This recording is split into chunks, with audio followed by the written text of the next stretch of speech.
nuts and bolts, circuits and smiles. Nuts and bolts. Hello Transformers fans, Portudork here, and I have another video review. This time it's not an item that I normally would do a review on since it's a little more mainstream, but these showed up out of the middle of nowhere, and I'm a big Transformers Prime fan, so I thought I'd run down and pick some up and show them off to you guys. This is the domestic release of the Transformers Prime Robots in Disguise line, and this particular figure is Wheeljack. I also picked up Soundwave and Cliffjumper for my friend Optibotimus down at my local store. But anyways, let's get to Wheeljack here. This is the domestic packaging. You can see here it's got a hub advertisement here and the Robots in Disguise branding, which is different from the first edition toys which we saw earlier in the year. Flip it around to the back side and it's got the advertisement for the Transformers Prime series, pictures of the toy, and a bio up above, which I won't bore anyone with. And of course tech specs are printed on the side for the folks who haven't seen this particular packaging. But I'm really excited about Wheeljack, and I can't wait to get him opened up. Let's go ahead and crack him open and see what all the hubbub is about.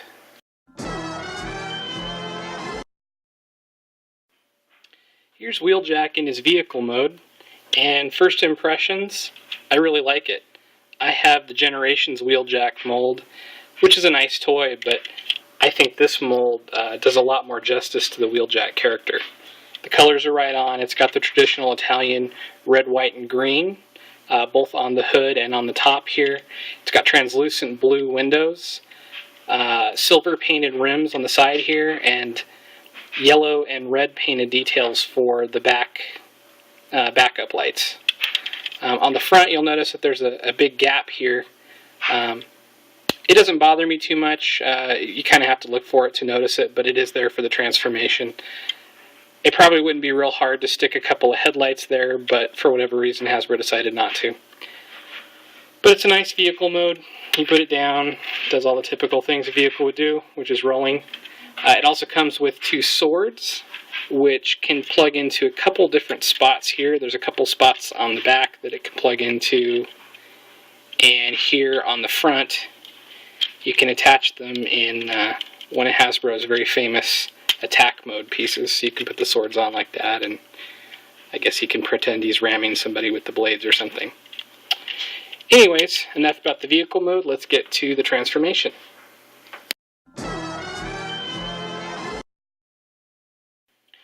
Alright, so folks, bear with me on the transformation, as this is the first time that I'm doing it on camera. I just got this figure tonight, it's brand new. The transformation process I did with them, I was really impressed in going back and forth between both modes. Everything snaps into place really well. I didn't find anything loose, which is something that I think's been common on Transformers these days. The first thing that I did to get started is the windows and these side pieces become the arms, and you want to go ahead and split those and pull them out to the side like that, and just kind of get them out of the way. The next thing you want to do is bring this hood piece up and just kind of get it out of the way. I like to do the legs first. You can break them apart there, and then up here at the upper hip, just go ahead and turn them in like that. And the feet here, if I can get them to do it, will turn down like that. Do that on both sides. And then what you'll want to do is, and I noticed these little knee pieces come down, but the way the transformation works, they can't actually stick up anywhere, so I'm not really sure what those are for. If you know, go ahead and leave me a comment down below. I'd be interested to find out. But anyways, the legs here slide up, and then the hood pieces turn to the side, and then you just bring the feet up, and there is his legs. The next thing you want to do is bring these pieces up as high as you can get them.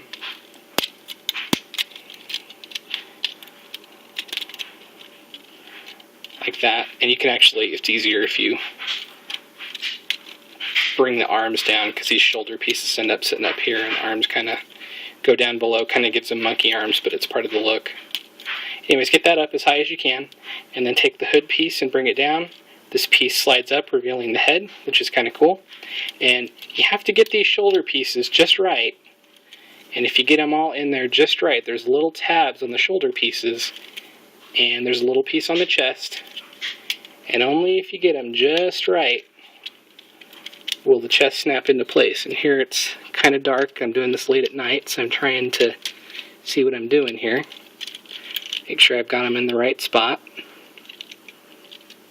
And of course, it's not wanting to snap for me. Well, we'll get to the arms and do that real quick while we're...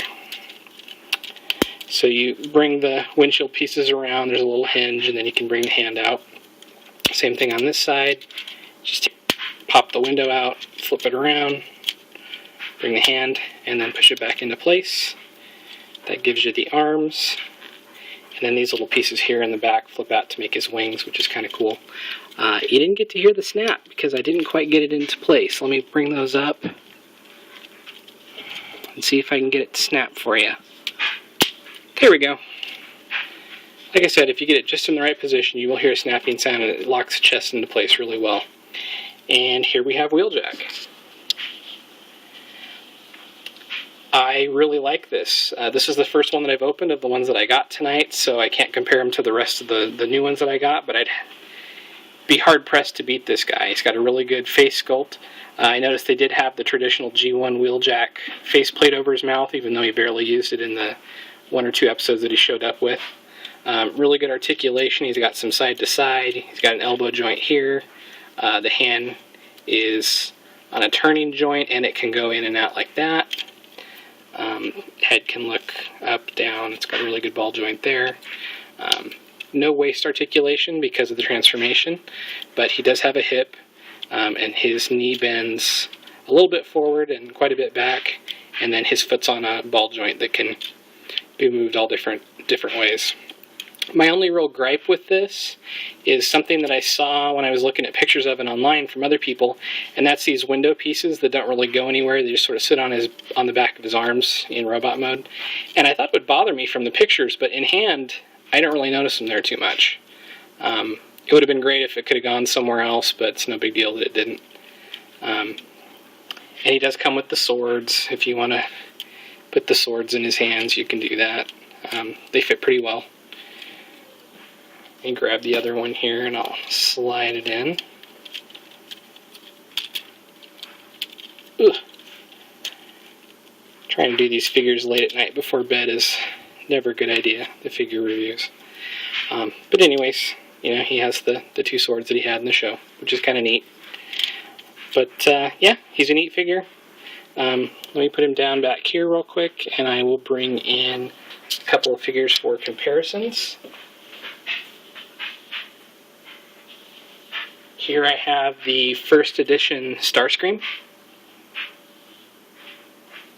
and I also brought a Generations Soundwave, so you can see kind of the difference.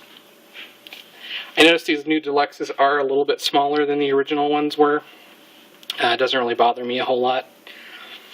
I heard the Cliff Jumper is particularly small, which I also picked up, but I probably won't be reviewing since I'll be giving it top to bottomless. But yeah, if you see these guys in your stores, which they are trickling out now, I say pick up Wheeljack. From what I've seen of Soundwave, he seems pretty cool, and I'll probably be doing a review of him here shortly. But I highly recommend this figure. I say you can't go wrong picking him up.